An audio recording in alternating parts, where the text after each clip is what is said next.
Part 1. The Galactic Council chamber floated in the empty space between distant stars, a massive station that had seen 1,000 different species come to pledge their loyalty to peace and cooperation across the galaxy. And today it would witness something that nobody had expected or prepared for in any way.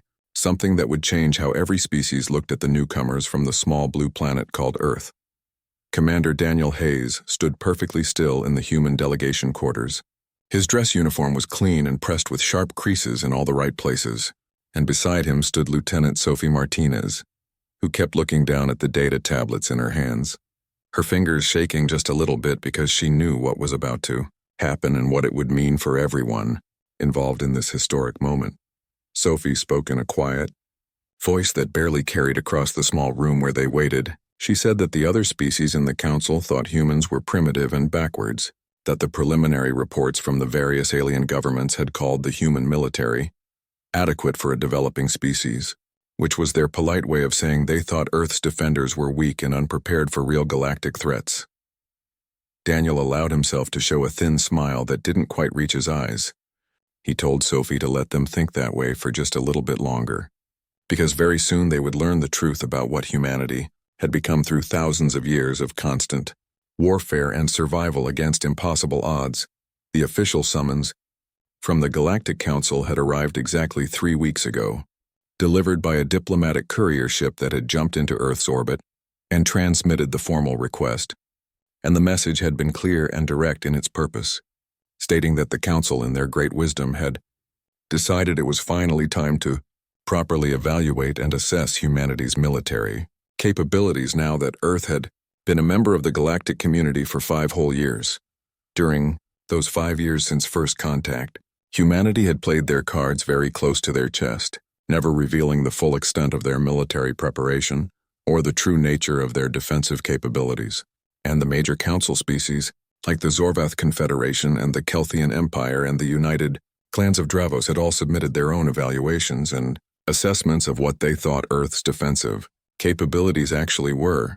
Every single report from every single species had been dismissive and condescending, treating humanity like children who had just learned to walk among the stars. Ambassador Helen Curtis entered the small waiting room with purposeful steps.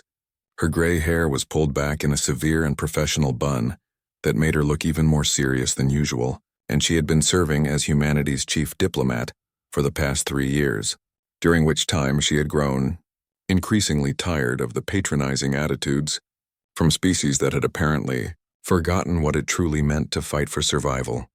Helen looked at both Daniel and Sophie with steady eyes and told them it was time. She reminded them to remember the plan, to show the council representatives everything without holding anything back, because the alien governments had asked for a full and complete military assessment, and that was exactly what they were going to receive, whether they liked the results or not. Daniel gave a sharp nod of agreement and understanding. He knew that the council had asked for this evaluation, and now they would get one that would probably keep their diplomats busy for months, trying to process all the implications. The 3 human representatives made their way through the crystalline corridors of the massive council station, passing by alien species of every possible description and body type imaginable. Some of these beings offered polite nods of acknowledgement as the humans passed by, while others simply ignored them completely because humanity was still considered the new species in galactic terms, the young upstart civilization that had barely mastered faster than light travel and didn't really deserve much attention. The council chamber itself was absolutely breathtaking in its design and construction. It was a perfectly circular room with a transparent floor made of some material that was stronger than steel but clear as glass. And this floor looked down into the infinite void of deep space where stars glittered like scattered diamonds, while the walls around them rose up in tiered seating, arrangements that could accommodate all the various species, representatives in their different physical forms. At the very center of this impressive chamber was a raised platform where the species currently under review would stand and present their case to the assembled council members. High Counselor Thexaron of the Zorvath species towered over the entire assembly with his impressive height. His 4 powerful arms were folded across his chitinous chest in a pose that suggested both authority and a certain degree of impatience, and his translator collar glowed with a soft blue light as he spoke in his own language, which the device instantly converted into words that all species could understand. The High Counselors. Translated voice announced that the council was now convening to formally assess the military capabilities of the human species from the planet called Earth. He explained that this evaluation would determine what defensive assignments humanity would receive and what contributions they would be expected to make to the Council's combined security forces, and he invited Ambassador Curtis to step forward and begin her presentation. Helen walked onto the central platform with confident steps, while Daniel and Sophie took up positions on either side of her, forming a united front, and Helen touched her data tablet with one finger, which caused holographic displays to suddenly erupt all around them in glowing three-dimensional images that filled the air. Helen began to speak in a voice that was steady and clear and carried to every corner of the vast chamber. She thanked the honored council members for this opportunity and acknowledged that humanity understood their species was young by galactic standards, having been spacefaring for less than a single century, and members of this council for only 5 years. But she suggested that perhaps the council might have significantly underestimated exactly what humanity could bring to the table. A ripple of what might have been quiet amusement passed through the assembled alien representatives at Helen's words, and Counselor Veshtara of the Kelthian Empire, who was a being that resembled a large floating jellyfish made of luminescent blue light, pulsed with colors that the translator interpreted as mild condescension as she spoke, saying that young species very often had a tendency to overestimate their own capabilities, and asking Helen to please enlighten them all. Daniel stepped forward with military precision in every movement. His posture was perfectly straight, and his voice carried the authority of someone who had spent decades in uniform, and he asked a simple question that seemed innocent enough, wanting to know how many actual wars the average council species had fought during the last 1,000 years of galactic history. The massive council chamber fell completely silent at this unexpected question. Nobody had been expecting the humans to start with something like this. High Counselor Thexaron's translator collar flickered for just a moment, as if processing something difficult, and then he responded by explaining that the Galactic Council had been specifically formed to prevent wars from happening, and that most member species had perhaps engaged in 2 or possibly 3 minor conflicts during the entire 1,000-year time frame that Daniel had mentioned. And these conflicts were usually just border disputes or operations to suppress piracy in remote sectors. Daniel let his next words hang in the air for maximum dramatic effect before continuing. He stated that in the last 1,000 years of human history, humanity as a species had fought approximately 471 major wars, and he emphasized that this number only counted the major conflicts, because if they included all the smaller regional conflicts and brief skirmishes and what humans called police actions, then the actual number would exceed 15,000 separate armed conflicts. The silence in the chamber became so complete that someone could have heard a pin drop on the transparent floor. Sophie brought up the holographic display controls and showed a rotating 3-dimensional image of planet Earth turning slowly in space, and then red dots began to appear on the surface of the planet, with each dot representing a location where warfare had occurred, and within just a few seconds the entire globe was completely covered in overlapping crimson markers that made it look like the planet was bleeding. Sophie continued the presentation by explaining that humanity had been at war with itself for the entire span of recorded history, that humans had fought over land and resources and ideology and religion, and sometimes for reasons that even they themselves could barely remember or understand. And she said that humanity had been tempered and shaped by fire since before they even understood what fire actually was. Helen took control of the presentation again, and her voice remained steady even though she could see the shock spreading across the alien faces throughout the chamber. She told the assembled council members that they needed to understand something fundamental about humanity, which was that war was not something humans studied as a theoretical exercise or an abstract concept. Instead, it was woven into the very fabric of their species like threads and cloth that could never be separated.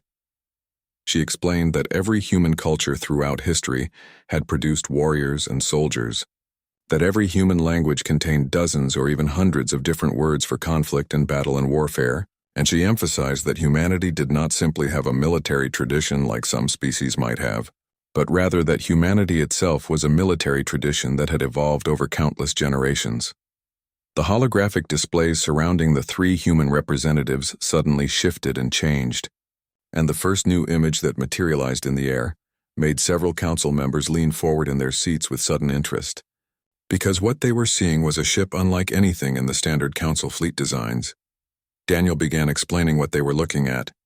He said this was the UES Endeavor, which was classified as a standard human heavy destroyer.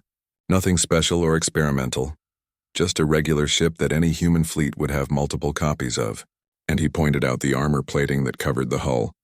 Explaining it was a composite material made from titanium and ceramic hybrid construction that measured 20 meters thick at the most critical structural points. He went on to describe how, beneath that outer armor layer, there existed an entire network of self-sealing bulkheads that would automatically close if the hull was breached. And he stated clearly that the ship had been designed from the ground up to take enormous amounts of punishment and still keep fighting, long after other vessels would have been destroyed. Counselor Drex of the Dravos clans made a dismissive gesture with his clawed hand. The reptilian being with bronze-colored scales said that the armor sounded impressive for such a new species, but that their own cruisers carried similar levels of protection, so this was not particularly remarkable. Sophie interjected quickly and respectfully.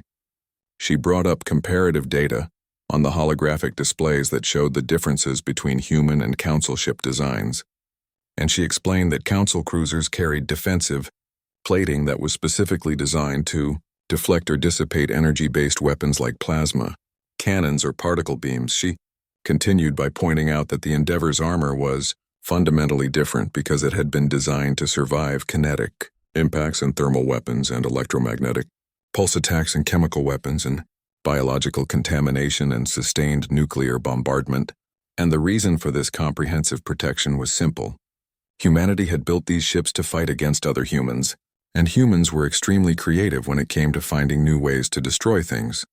The holographic display zoomed in to show close-up details of the weapons systems mounted on the destroyer's hull, and Daniel described the primary armament, which consisted of 12 separate railgun batteries positioned at strategic points around the ship. He explained that each battery could fire a depleted uranium slug at approximately 7% of light speed, and the kinetic energy released when one of these projectiles hit a target was equivalent to a tactical nuclear weapon.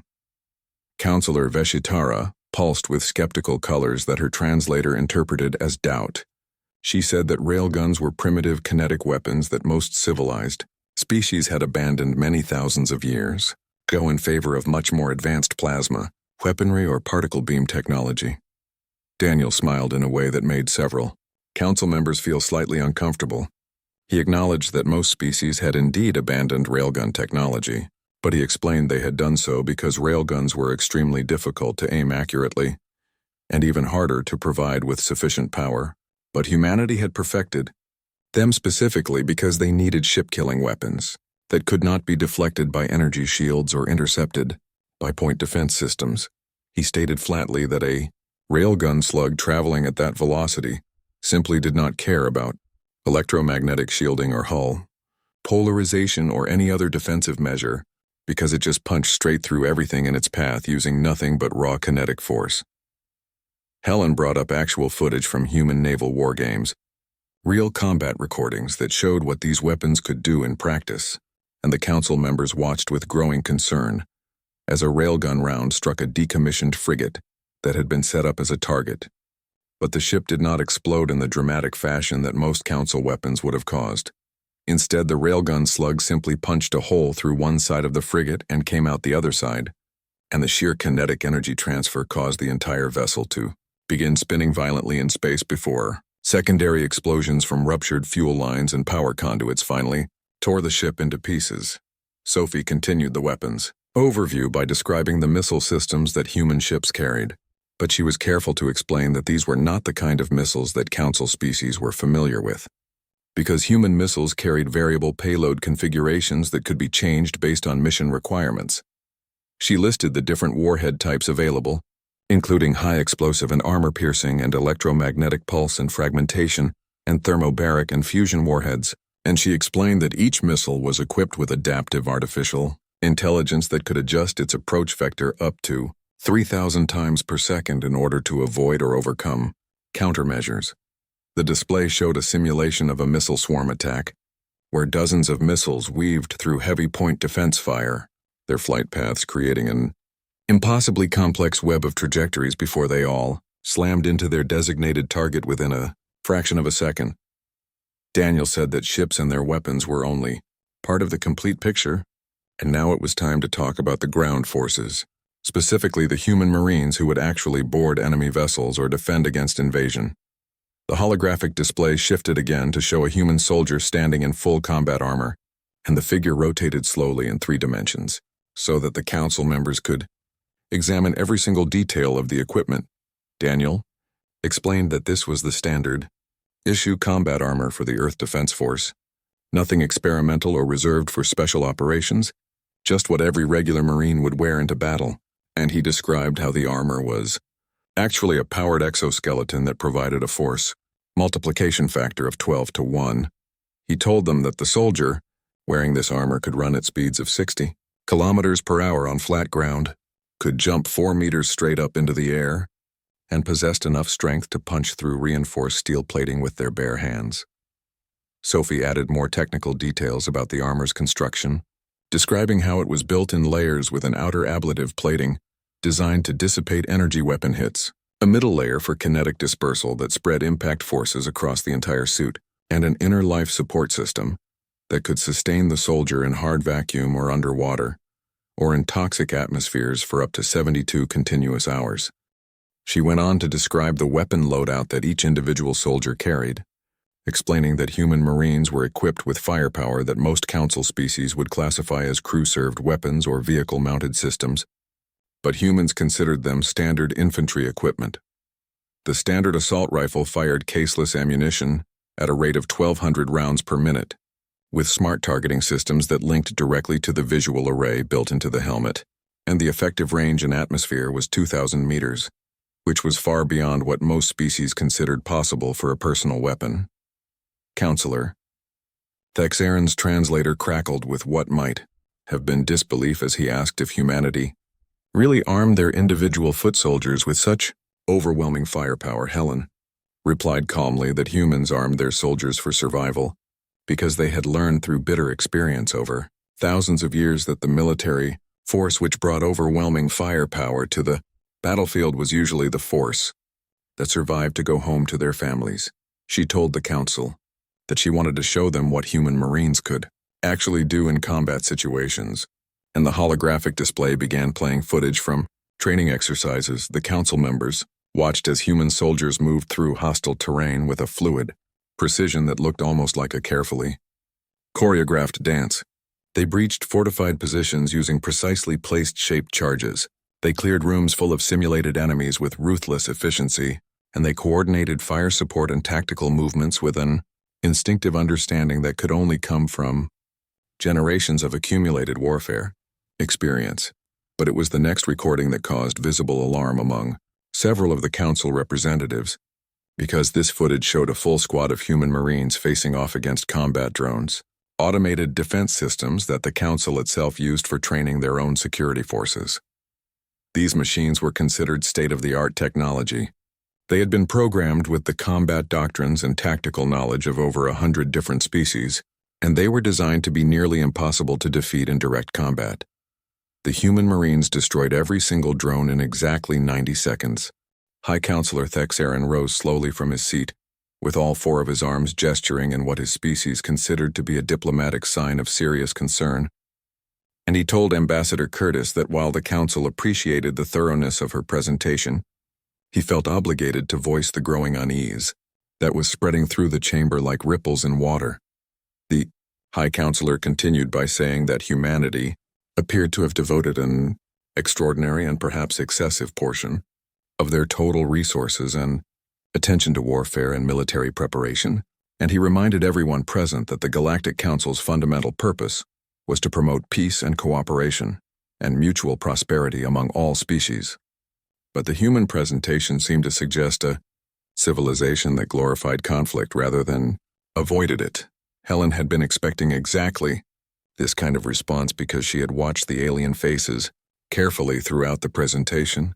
She had seen the growing concern in their expressions and body language, and she had noticed how the counselors' translated words were starting to carry an edge of fear beneath all the diplomatic Politeness, Helen asked politely if she might be permitted to tell the High Counselor a story that might help explain humanity's perspective, and Thexaron settled back into his seat and gestured for her to proceed with whatever she wanted to say. Helen began her story by describing events from 300 years in Earth's past. She told them about a human nation that had been called Germany, and how it had started a war that eventually consumed their entire planet in flames and death. And she said that 60 million human beings had died in just 6 years of continuous fighting. She described how entire cities had been reduced to piles of smoking rubble, how whole populations had been systematically murdered in what humans called genocide, and how humanity had developed weapons so terrible that they could burn entire cities to ash and dust in a single instant of nuclear fire. The holographic displays shifted to show historical footage that made several council members visibly recoil, because the images showed cities that had been turned into wastelands, mass graves that stretched as far as the eye could see, and the distinctive mushroom cloud of atomic weapons rising into the sky like monuments to destruction. Helen continued by explaining that when that horrible war had finally ended, humanity had looked at what they had done to themselves and to their own planet, and they had been forced to make a choice about what kind of species they wanted to become. She said that some humans had argued they should disarm completely, that they should abandon all their weapons and hope that peace would naturally follow from this act of faith, and for a while this idea had gained considerable support among war-weary populations.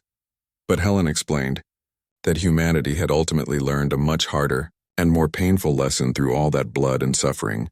They had learned that evil truly existed in the universe, that there would always be individuals and groups who sought to dominate and conquer and destroy others, and most importantly, they had learned that the only thing capable of stopping evil was good people who were willing and able to fight back.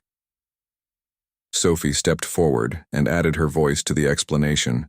She said that every single human soldier took a sacred oath when they joined the military, but this oath was not about conquest or glory or the celebration of war. Instead, it was an oath to protect those who could not protect themselves. Sophie told the council that humanity maintained its powerful military, not because they loved violence or enjoyed killing, but because they loved all the things that violence destroyed. They loved their families and their homes and their freedom, and their ability to live without fear. And she emphasized that humans were warriors, specifically so that other people could be poets and teachers and farmers and artists. Daniel said he wanted to show the council something else that might change their perspective, and he pulled up new statistical data on the holographic displays, showing detailed records of human military interventions over the past 100 years since Earth had finally unified all its nations under a single planetary government. The data clearly showed that offensive wars started by humanity during this period totaled exactly 0, while military actions taken to defend allied nations or to respond to humanitarian crises numbered 37, and perhaps most tellingly, the percentage of human military personnel who volunteered for dangerous peacekeeping operations was 100% of those who were assigned to such duties. The display began showing different images. Now, pictures of human soldiers doing things that had nothing to do with combat. There were Marines distributing food to refugees, engineers building schools in devastated areas, medics providing care to injured civilians, and soldiers playing with children or helping elderly beings cross dangerous terrain. Helen pointed out that these were the exact same Marines who had just demolished sophisticated combat drones with ruthless efficiency in the earlier footage, but now they were shown in moments of compassion and care, and she said this duality was the true nature of humanity. She told the council that humans were indeed a warrior species, but they were not a violent species, and she emphasized that there was a fundamental difference between these two concepts that many species failed to understand.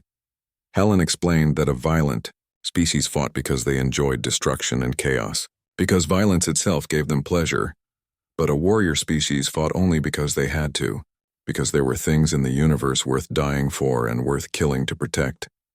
She said that humanity trained constantly for war specifically so that they might preserve peace for as long as possible, and that every weapon they built and every soldier they trained was ultimately in service of preventing conflict rather than starting it. Counselor Veshtara pulsed thoughtfully with colors that suggested she was reconsidering her initial assessment, but she still said that Helen spoke very eloquently and persuasively. However, eloquence alone could not change certain fundamental facts. The counselor pointed out that humanity represented an unknown factor in galactic politics, that they possessed military capabilities which appeared to exceed most council member states, despite being centuries behind in overall technological development, and that they seemed to compensate for their technological limitations with what could only be described as brutality of design. Veshatara stated plainly that this combination of factors concerned many council members greatly, and she asked what assurances humanity could provide that they would not eventually turn all these impressive weapons against other council species. Helen replied by addressing that concern with complete directness. She said that the council wanted to know if humanity could be trusted with the military power they possessed.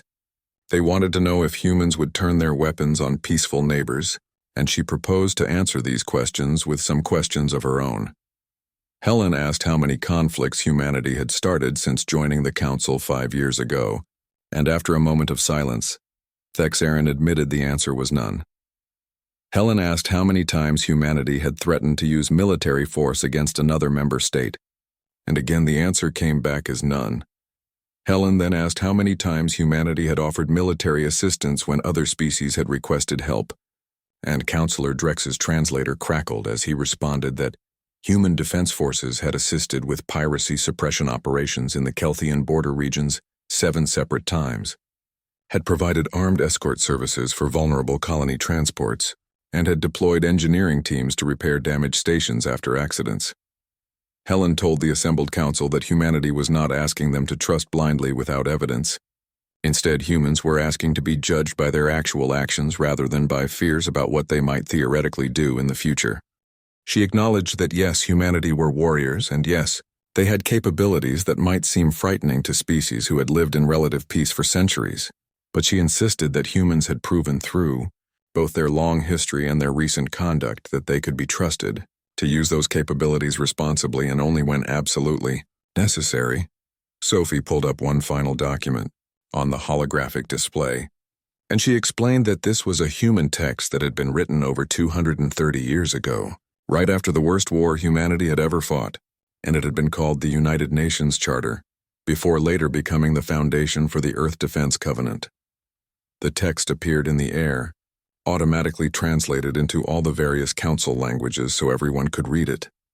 And it said that the peoples of Earth were determined to save future generations from the scourge of war, which had brought untold sorrow to humankind, and to reaffirm faith in fundamental human rights and in the dignity and worth of every person.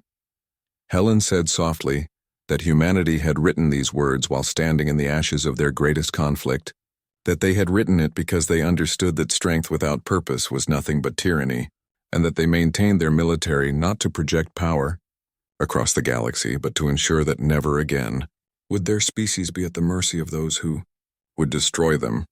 She added that now that humanity was part of a galactic community, that same protective instinct extended to their allies and neighbors among the stars. The 6 hours of deliberation felt like 6 entire days to the human delegation as they waited in their assigned quarters, reviewing their presentation over and over again, second-guessing every decision they had made, and trying very hard not to let their anxiety show on their faces or in their body language. Commander Daniel Hayes stood at the large viewport that looked out into space, watching the various ships coming and going from the massive council station, and he thought about how somewhere out there in the political chambers of this station, humanity's entire future in the galactic community was hanging in the balance like a sword suspended by a single thread. The humans had shown their strength to the council. They had revealed capabilities that most species probably found shocking or even frightening, but Daniel knew that strength could be interpreted in 2 completely different ways. It could be seen as a deterrent that promoted respect, or it could be seen as a threat that demanded isolation. Sophie broke the heavy silence by asking if Daniel thought they had gone too far with the presentation, if perhaps they had revealed too much too quickly, and her voice carried the weight of doubt that all 3 humans were feeling. Helen looked up from her data tablet where she had been reviewing diplomatic protocols, and she said that they had shown the council nothing but the truth about humanity, and if the truth was too much for the alien species to handle, then humanity was never going to fit into this galactic community. Anyway, no matter what they did. Daniel turned away from the viewport and said that he kept thinking about the expressions on the council members' faces during the presentation, especially when the humans had shown them the planetary defense cannons and detailed the intensive training regimen that every Marine went through. And he said those alien faces had not just shown surprise, they had shown genuine fear. Helen replied that fear could lead to respect if handled properly, but she acknowledged that it could just as easily lead to isolation and mistrust, and she said they were about to find out which direction the council would choose. A soft chime sounded at the door of their quarters, and a council aide entered the room. This being was a small insectoid creature with delicate crystalline wings that caught the light, and it bowed in the formal manner of its species before announcing that the council had concluded its deliberations and that the human delegation's presence was requested. Immediately in the main chamber, the walk back through the crystalline corridors to the council chamber felt completely different this time. The hallways seemed longer somehow.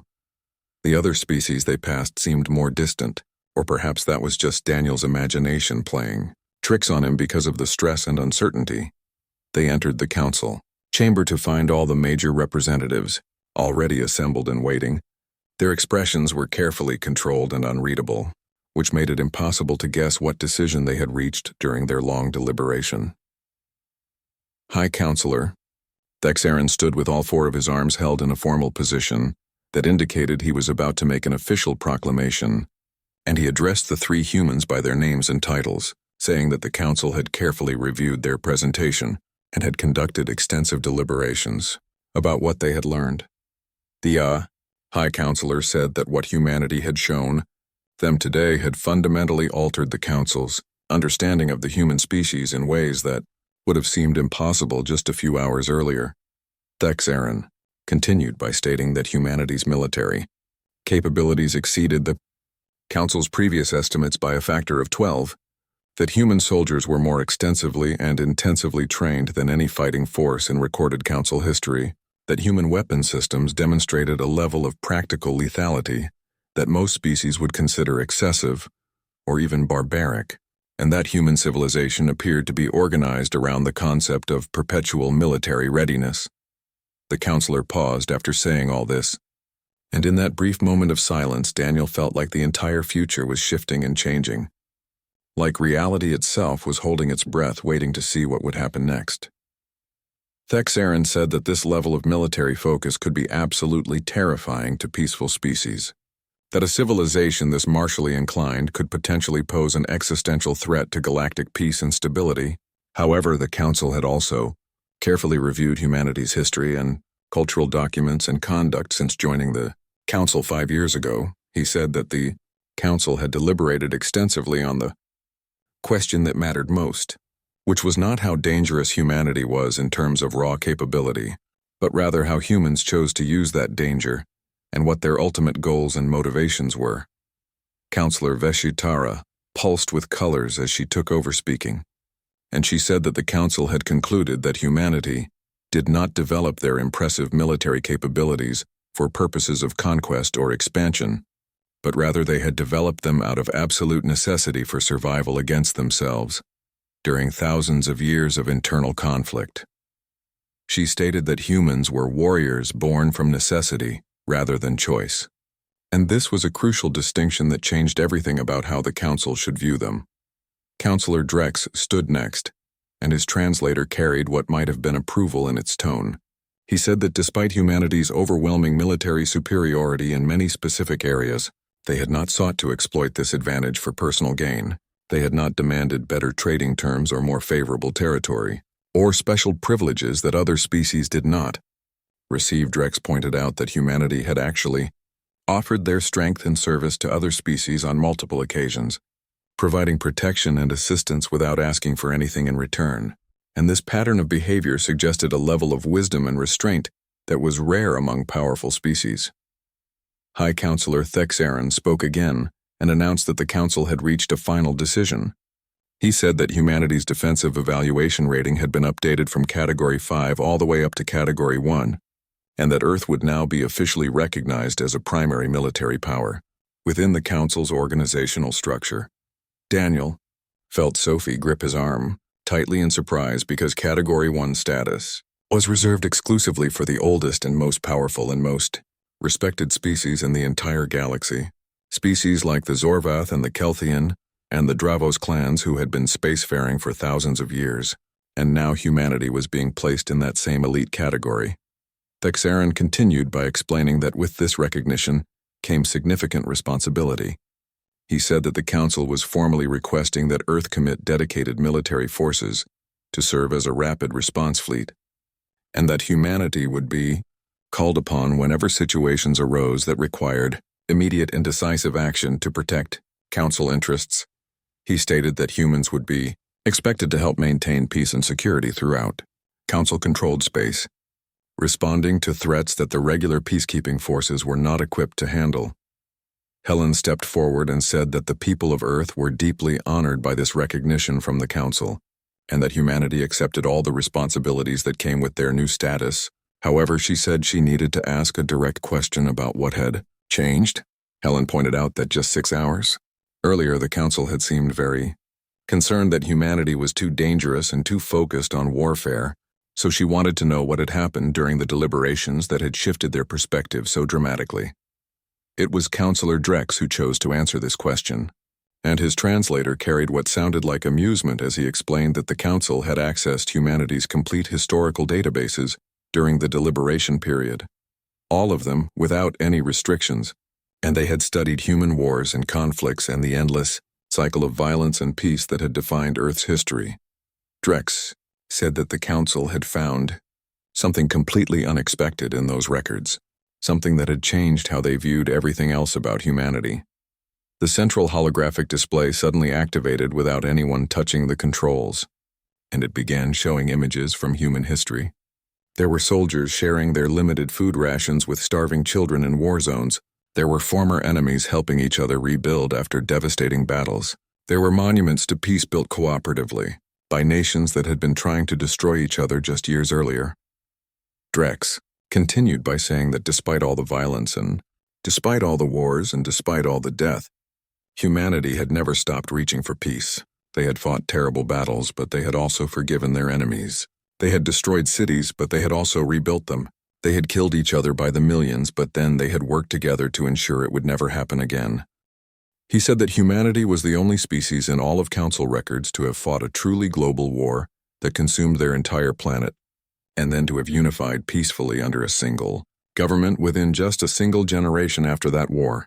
Ended Counselor Veshtara pulsed in agreement and said that most species achieved lasting peace only through complete exhaustion or through near extinction, but humanity had achieved it through conscious choice and determination, and this was genuinely remarkable and suggested a moral strength that matched their military strength. Thexaron added that the Council had also carefully reviewed an incident from 17 months ago involving a colony ship accident in the Kepler system, and Daniel immediately remembered what the Counselor was referring to because every human in the Defense Forces knew that story.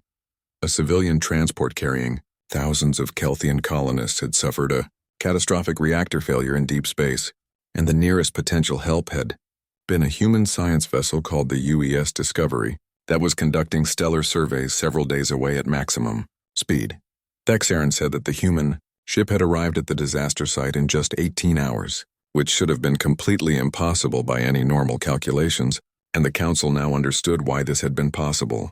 The High Counselor explained that the human captain had ordered his ship into an extremely dangerous gravity slingshot maneuver around a nearby stellar body, pushing the engines far past their safety limits, and gambling everything on a series of precision jumps that could have easily destroyed the vessel and killed everyone aboard. Helen said quietly that she knew Captain Ryan Bennett personally, that he was a good man and an excellent officer, and she added that he had not even hesitated for a second when the distress call came through. He had simply ordered his crew to rescue stations and pushed his ship to its absolute limits. Counselor Drex said that this was exactly the point that had impressed the Council so deeply, because Captain Bennett had not stopped to calculate potential profit or assess the risk to himself and his crew.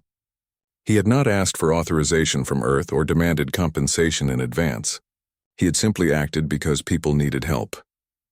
The Counselor stated that the human ship had successfully saved all 4,000 Kelthian civilians who had been trapped on that dying colony transport, and when the Kelthian government had offered substantial financial compensation for the rescue, Captain Bennett had politely refused, and said that helping neighbors in trouble was just what decent people did. Counselor Veshtara added that the Council's research team had studied 63 similar incidents involving human military or civilian vessels over the past 5 years, and in every single case without exception, human forces had responded with the same immediate and selfless commitment to helping others, regardless of personal cost or danger. She said that humans fought in combat as if every single battle was their last stand, but they also saved lives as if every endangered person was a member of their own family, and this combination of ferocity and compassion was something the Council had never encountered before. Thexaron's translator carried a note of genuine warmth as he said that the Council had asked themselves a simple question during their deliberations, which was whether they would rather have humans as trusted allies or as unknown variables, and the answer had become obvious once they looked at the complete picture. Helen bowed her head respectfully and said that on behalf of all humanity, she accepted the Council's judgment and their trust, and she promised that humans would not disappoint them or betray the faith they were placing in Earth's warriors. The High Counselor said there was one more matter that needed to be discussed immediately, and his tone became more serious as he explained that a situation had developed which would test this new arrangement between humanity and the Council almost right away. He said that a hostile power called the Vortan Hegemony, which was not a member of the Council and operated from the Galactic South, had been conducting raids against colony worlds along the border regions for several months, and these raiders were slavers and pirates who were well-armed and completely ruthless in their methods. The holographic display changed to show a star chart with several solar systems marked in red to indicate danger zones, and Thexaron explained that Council peacekeeping forces had been unable to stop the Vortan raids effectively because the Council fleet was primarily designed for deterrence and patrol duties, rather than actual sustained combat. Operations. Counselor Drek spoke next, and his tone had become hard with anger.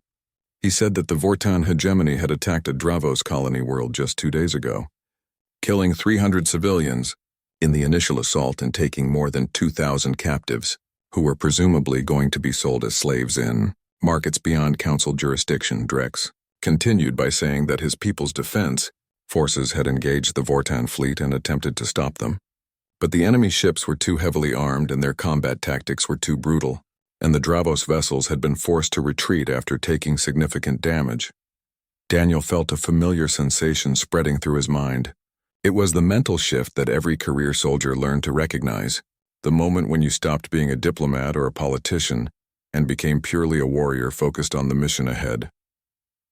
He asked directly what the Council was requesting from humanity, wanting to hear the exact nature of the mission before making any commitments. Thexaron said carefully that the Council was asking if humanity would be willing to deploy their new rapid response fleet to deal with the Vortan threat, to show these slavers that Council worlds were protected by forces they could not overcome, and to rescue the captives if that was still possible. Helen and Daniel exchanged meaningful glances, both of them understanding that this was the critical moment that would define humanity's role in the galactic community for years or even decades to come. This was where theory became reality and promises were either kept or broken. Daniel asked how many ships humanity currently had within reasonable range of the crisis zone, and Sophie quickly checked her data tablet before reporting that the carrier group led by the UES Victory was approximately 4 days away at standard cruising speed. She listed the ships available, saying there were 3 destroyers and 6 frigates and 2 support vessels, with a total crew complement of roughly 8,000 personnel, including a full Marine expeditionary force. Counselor Drex warned that the Vortan fleet consisted of 12 warships, according to their latest intelligence, which meant the enemy would significantly outnumber the human force in terms of raw ship count. Daniel smiled, and it was not a pleasant or friendly expression. It was the cold smile of someone who had spent decades learning how to win battles against superior numbers, and he said that humanity had learned a very long time ago that victory was not about having more ships. It was about having better trained crews and the willingness to do whatever was necessary. Helen turned to face High Counselor Thexaron directly and said that Earth accepted this mission without hesitation or reservation, that they would deploy their forces immediately. However, she wanted to be absolutely clear about the rules of engagement that human forces would be operating under. She stated that humanity would offer the Vortan raiders one single opportunity to surrender peacefully and release their captives. But if the enemy refused this offer, then human forces would use whatever level of force was necessary to stop them and rescue the innocent people they had taken. Helen emphasized that the absolute priority would be saving lives, rather than minimizing damage to enemy ships or worrying about diplomatic niceties, and she said the council needed to understand and accept this before the mission began. Thexaren said that the council understood and officially approved these rules of engagement, and he added a traditional blessing from his culture, saying, "May fortune favor humanity's warriors in the coming battle." As the 3 human representatives left the council chamber and headed back to their quarters to begin mission preparation, Sophie spoke quietly and said that everything was going to change now. That humanity was no longer just another member species, but had become the protectors and defenders of the entire council. Helen replied that humans had always been protectors, that it was woven into their nature just like the warrior spirit, and she said that now the rest of the galaxy finally knew it too. Daniel was already thinking tactically, running through scenarios in his mind, and he said they needed to get a message to Admiral Kevin Price immediately because the carrier group would need to prepare for combat operations against an enemy that outnumbered them. Helen sent the encrypted communication while they walked, using her diplomatic authority to mark it as highest priority. And within minutes a response came back from the Victory. Admiral Price confirmed receipt of orders and stated that his task force was already accelerating toward the target zone and would be ready for combat in 72 hours. Sophie pulled up intelligence reports on her tablet as they entered their quarters, reading everything the council had on the Vortan hegemony, their ships, their tactics, their history, and she said that these slavers had been operating with impunity for years because no one had been willing or able to stop them effectively. Daniel said that was about to change in a very dramatic way, because the Vortan were about to learn what happened when you attacked someone under human protection. They were about to discover why humanity had spent 10,000 years perfecting the art of warfare. Helen sat down and began drafting her official report to Earth, knowing that the government back home would need to be fully informed about everything that had happened today, about the Category 1 status, about the Rapid Response Fleet commitment, and about the immediate mission against the Vortan slavers. She wrote that humanity had been given an opportunity to prove themselves on the galactic stage, to show that their warrior nature could be a force for good rather than a source of fear, and she expressed confidence that Admiral Price and his crew would handle the situation with the professionalism and effectiveness, that the Earth Defense Force was known, for Daniel looked out the viewport at the stars, beyond, and thought about the Marines aboard the Victory, young men and women who had trained their entire adult lives for moments like this, and he felt a fierce pride in what humanity had become. Sophie finished reading the intelligence files and said that the Vortan had made a critical mistake by taking those Dravos colonists, because now they had given humanity both justification and motivation, and there was nothing more dangerous in the universe than humans with a righteous cause. Helen sealed her report and transmitted it back to Earth on the quantum communication channel. And then she said that all they could do now was wait and trust in the skills and courage of the men and women who would be facing the enemy. Daniel said that he did not doubt them for even a second, because they were human warriors, and human warriors had been defending the innocent and punishing the guilty since the very beginning of recorded history, and he said that the Vortan hegemony was about to learn this lesson the hard way. The 3 humans sat in their quarters and watched the stars, knowing that somewhere out there the UES Victory and her escort ships were racing toward battle, carrying with them the hopes of the Council and the reputation of all humanity.